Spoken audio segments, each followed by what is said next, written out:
It's Thoughtful Thursday. I'm Kaylee, the teacher of finances, and I am going to give you some tips on how to spice things up, whether it's in your personal relationship or your business relationships, your kids, whatever. Today I'm going to give you 4 C's of a healthy relationship. I figured it was Valentine's Day, so why not, right? I actually really enjoyed putting the notes together for this. There's a lot of things that I utilized in the classroom with these notes and in my relationship and all the relationships I have in my life. So we're going to get straight to it. So relationships, oh, if you're watching live, drop me a 1 in the comments. If you catch this afterwards, drop me a 2. And today, if you get any value out of this, hashtag love for me in the comments, just because it's Valentine's Day and we're making it fun. So relationships are made of deposits and withdrawals, but should never be revolved around checks and balance sheets. So it's kind of like, what do you mean by that? So you want to put in, but you want to get something out of it. But it's never going to be a 50-50. So relationships are not fair. And so that's why I wanted to talk about these 4 C's, and you'll see over time like what I mean by it's not always fair. So deposits can be consisting of energy, gifts, time, experiences, and any type of love that's shared. But it doesn't have to be physical or tangible. And I feel like a lot of times in our world, we're so much on like tangible things, we forget that. Oh, they didn't give me a gift this time, or oh, I didn't get what I wanted. Well, it doesn't always have to be tangible for it to be a gift of love or a gift of meaning. They relationships that are 50-50, so like that are 100% fair, end up flatlining because eventually what you think is fair is not always fair for the other person. And so most of the times when you're trying to make it 50-50 all the time, it just doesn't work. So the dynamics will go up and down based on communication, compromise, commitment, and caringness. And we're going to talk about that today and how we can build healthy relationships within, whether it be romantic or non-romantic, whatever it is.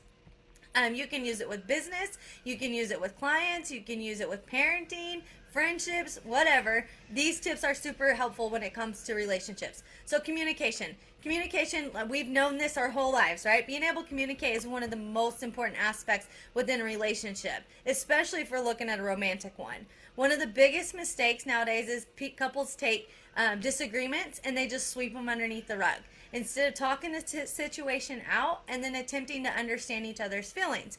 I kind of talked about this a couple weeks ago, and if you missed that live, then go back on my page and check it out. It helps you so much. I talk about timeouts and how timeouts can significantly increase your communication and your skills when facing those difficult situations. Being able to handle difficult situations with your kids, with your business, with your workplace, whatever the situation is, it's important that you can handle those. And so I actually did a whole live on how you can handle difficult situations. But when ending an argument, by just leaving it and letting the other person cool off, it also gives you time to kind of reevaluate your situation.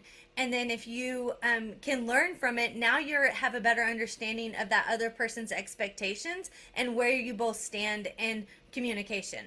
So think about our world nowadays. And if I pluck some feathers on this, I'm sorry, but I've been there, I've done it. And I'm telling you guys, when I said spicing up, I'm going deep. But we live in an instant world. Everything we do nowadays happens like with the click of a button. You apply for a job, you go to Indeed, you barely read the application or the description, and you submit the application. You say, oh, look, $60,000, I'm applying for it. Okay, you go to that interview, they tell you all these things, you think, oh, it's going to be the best thing that's ever happened to you, and you accept it. Do you take time to really stop and look at the company or research the company? It's just because of the way our brains are trained nowadays. Everything we do is fast. It's instant gratification. So, and we've accepted it. Like in the world we live in, we've accepted instant gratification.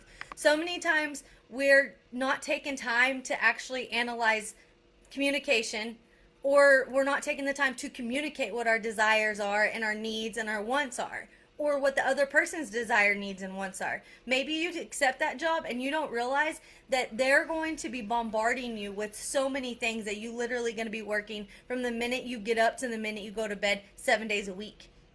So then months later, you're going to wake up and realize that you're miserable because you just instantly jumped onto something you thought was going to be the best thing ever. Okay? So now we're going to switch gears and think about romance and dating. This is the truth. With Tinder, and I don't even know the dating apps because I haven't been on there. I just know that they're there. But we can swipe left, swipe right, swipe left, swipe right. That's what our world does. You see a nice face you like, you swipe right. You meet them, you hang out. 1 month later, you're living together. Okay, it's how life happens now because of that instant gratification. And we always, I mean, you hear people say, man, I wonder why so many times relationships and marriages fail nowadays compared to back when our parents were dating or when our grandparents were growing up. I mean, do you really think people date nowadays like they used to? No, they don't. They talk, they hang out. Unfortunately, they end up hooking up, or better yet, they hook up and then decide to talk and date. And I'm not saying it like downing or putting anybody down about it, because I've grown up in this world. My adulthood was in this age and time. And unfortunately, I've been in that black hole myself and been there at one point. So the minute that you start hooking up, like, that communication comes to a halt. So what's the point of really getting to know a person if you're already hooking up, right? Now what happens is you're on these feelings of being like all these high feelings, right? Or all these feelings of being, oh, I'm on top of the world. It's so great. And you're in love and you're saying, I love you and all that. But reality check, you're not in love. You're lusting. Lusting's defined as having a strong sexual desire. And I say lusting, I'm not just talking about romance either. Lusting could be in that $60,000 job that you thought was going to be so great, and the money has a super strong desire it's built up in you, but it's not a deep affection. So love is defined as an intense feeling of deep affection or great interest and pleasure in something. So when you love what you do, you have a huge interest in it. You have pleasure doing what you do. You have like a deep affection, a deep feeling for it. So how do you truly love somebody you barely know, because you haven't even taken the time to get to know that person to decide if you want to have that deep feeling for them? You know, especially because if we're just texting, or we may go out here, we may go there, you know, and I'm just breaking this down to you again because I see it time and time all the time. And like I'll say it again, been there, done that.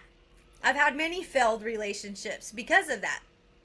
And so when I really realized the importance of communication in a relationship is when my husband and I started like dating, or even before we were dating, when my husband and I reconnected, I guess I should say. So when we reconnected, I'm going to take a really long story and make it really short for you guys because I have a lot of stuff I want to cover. But given the situation we were in, we had to communicate. We had to talk on the phone. We had to communicate. He was in a different location, and we couldn't physically have that physical relationship together due to the geographical factors. And so we were friends, and we had no intentions of dating. After months of communicating, we realized, okay, we have this connection, and our goals align, and we have a lot of things we have a lot of things that we are on the same page with, so let's try to be in a relationship. We decided, okay, maybe, yeah, this would work for us. But we spent, y'all, so much time just getting to know each other. So we have a deep understanding for each other, and we understand each other's quirks. We understand each other's tics. We know each other, mainly because we took the time to get to know each other beforehand. And a lot of it stemmed from the fact that, like I mentioned, I was to a point that I didn't want to date. Like, he was in a place where he didn't want to be with anybody. I was in a place when we reconnected, that I didn't want to be with anybody. Now, after we started communicating and stuff, I wanted to be with him before he wanted to be with me. I always have to say that. He's listening too, so, but I did, and I mean, it was the reality of it. But beforehand, I wasn't looking for anything because I was done with it, mainly because I was in that black hole of just constantly jumping into stuff and not knowing a person. And then months later, realizing I found out who that person was and I didn't even like them. So it's so important to just figure out along the way. And I'm not just saying romance relationships, even in your jobs and your friends and your workplaces, just figuring the people out. But we had to figure out we figured out a lot about each other before we decided to date. We communicated about everything. And when I say I post about it all the time, he's my best friend, I don't say it out of empty words. he's that, and he's been that since 2017. We spent a whole year just getting to know each other as people with no intimacy involved. So when I tell you it makes marriage and business building skills so much easier, it does. We're building two businesses right now, pretty much from the ground up. And that it's hard. If you've ever built a business, it is so hard. There's so many things that come that you don't even know what tomorrow's going to look like 99% of the time. And luckily, because we have the relationship we do, we're able to go through it. We don't have those communication barriers because we broke through those way before we started dating. And I get life doesn't always happen like this. You don't always have that opportunity to build a situation like this. And of course, you can't go back and start over. And I understand that. And so that's why I wanted to make it clear that I've been in all the different types of situations.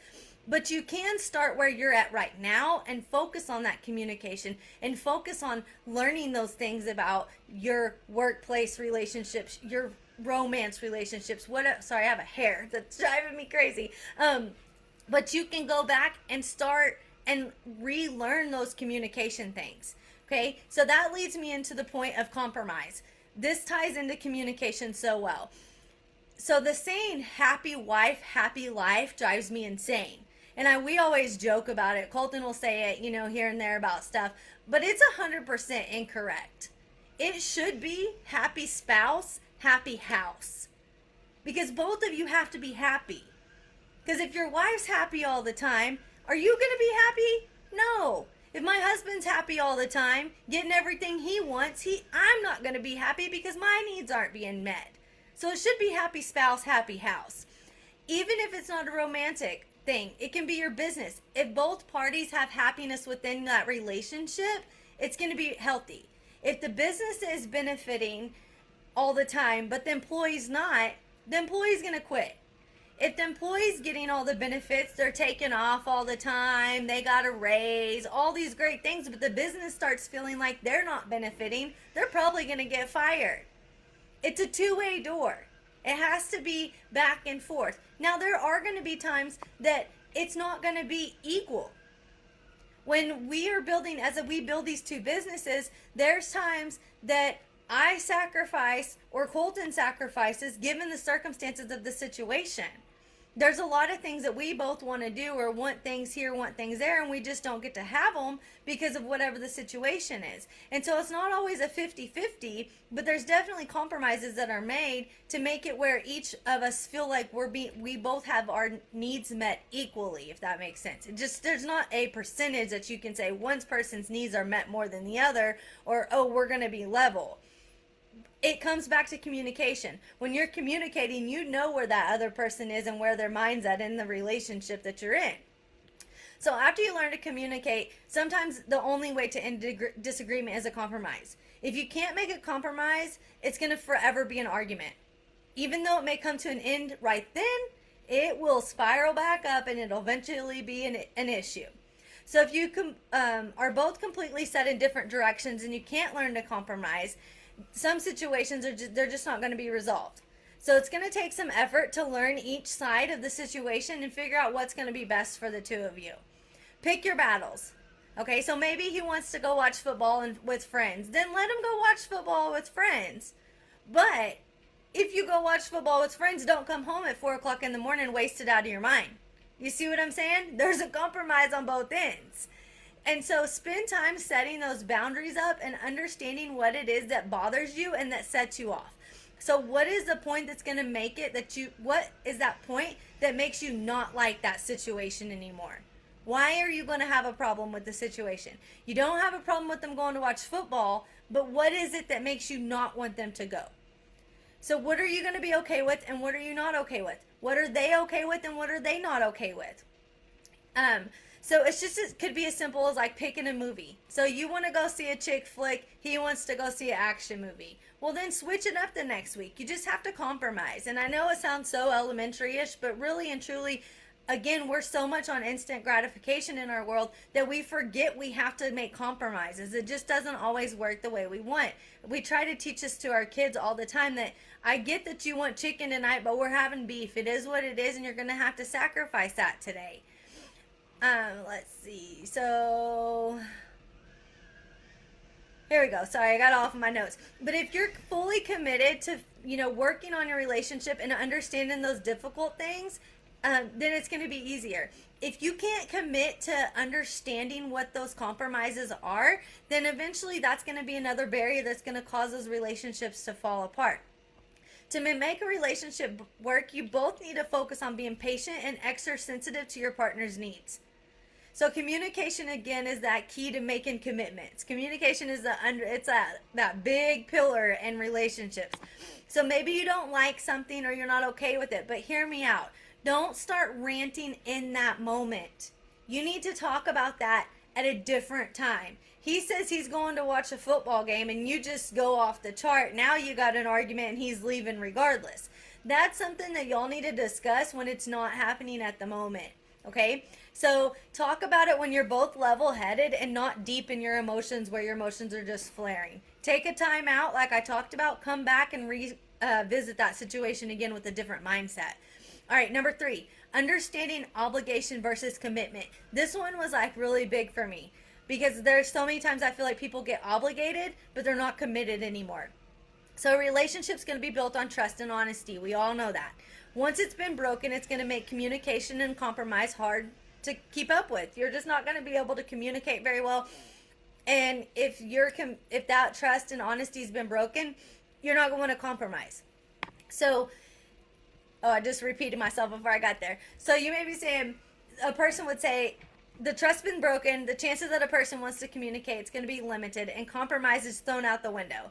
So if you're working with somebody or you're in a relationship with someone and y'all have went through that phases of trust and honesty and it's completely gone, you're probably saying, why the beep would I want to do anything for that fool? They lied or they cheated or they did whatever, right? You hear it so often. Well, they cheated on me. I don't even want to do anything with them.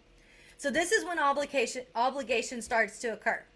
Obligations, I cannot say that word today. Obligation occurs when we show up, but resentment, frustration, anger, jealousy, spitefulness, all those negative feelings take over our whole entire body. All we can do is think about what happened or why it happened, and all of these feelings become overwhelming. When you're in a state of obligation, you're going to have tunnel vision.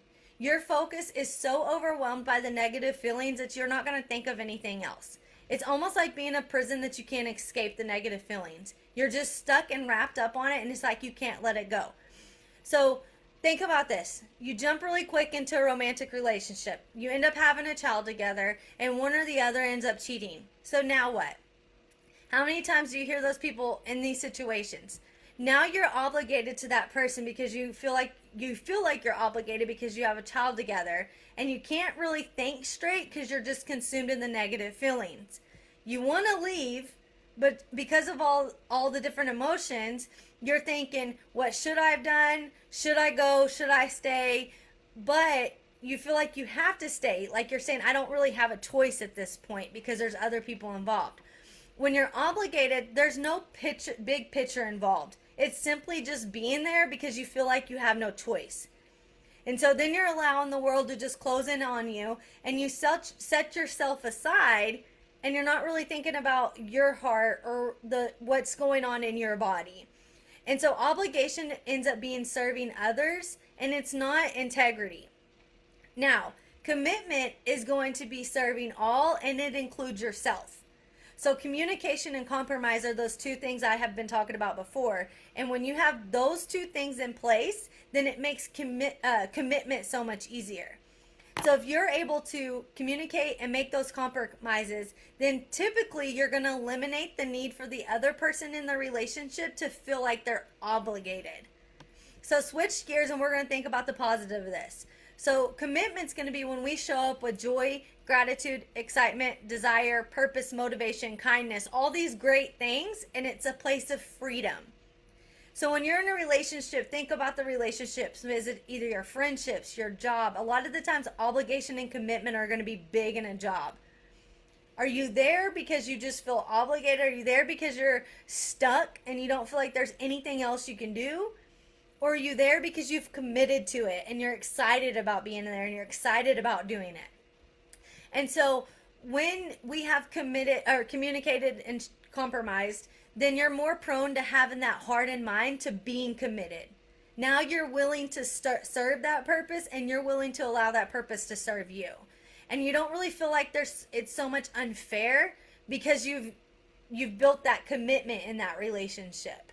And then both of you feel like you're getting what you need in both parties. So again, if it's your relationship, if you both are committed, then you know that he's giving up something for you and you're giving up something for them. So commitment is a meaningful yes and a meaningful no. Like when it has purpose. It's not saying yes, I'm doing it because I have to. It's yes, I'm doing it because I want to. And then it's going to also fill you with energy, inclusion. You're just going to have a good feeling about what you're doing when you're committed. And then, of course, commitment's going to engage those healthy boundaries I was talking about. Whereas obligation completely bulldozes them. In obligation, you're going to do things you don't want to do because you're stuck. Commitment, it's a healthy feeling. And then the last thing, I already talked about, you're just saying that, yeah, commitments where I see that you're doing this. I see that you're giving up that for me, so I'm going to be a part of this. Or you did that for me last time, and I get that, so it's my turn to do it for you. Commitment's just that easiness that you have in relationships. And I'm sure you can sit back and look at your relationships and think, wow, yeah, I feel that in this relationship, but I feel obligation in this one. Everybody has them. You have different feelings in both. I mean, I've had it in my financial service business. I'm committed to it. I love showing up to do it. I love doing the social media, the lives, and all that. When I was working for K-12 as a clerk, I was obligated to it. Literally, I was like, I have to do this today. And I hated every bit of it. I was obligated to it. So it's finding that balance and seeing which relationships in your life that you have and deciding like, okay, are these healthy or are these unhealthy? And then my last point is caringness. So how many times have you heard a person say, I don't even care anymore? When we talk about relationships with the jobs or people, ultimately you have to care. I didn't care about K-12. I really didn't. I was obligated to it and I didn't care about it. When you take time to build those deep feelings and not just those lust feelings, then it's a whole lot easier to care about the situation.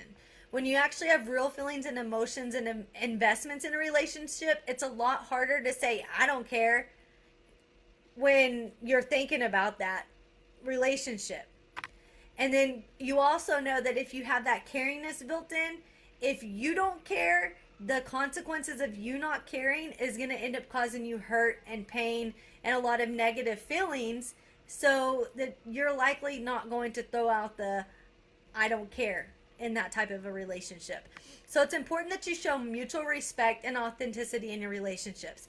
You have to invest in those relationships and stop worrying about 100% of what's in it for you. I mean, I know so many people that'll say, well, what's in it for me? Well, I mean, yeah, of course you want to have buy-in on it. You want it to benefit you to an extent, but maybe when you take out you from the picture and you think about the big picture of it, then you have your buy-in. Then you see what's in it for you. But when you go into the situation saying, well, what's in it for me all the time, now you're just focused on you, and maybe that person does have something that they can add to you and some value they can give you, but yet because you're not really looking at it like that, you're not able to take away both sides of the picture.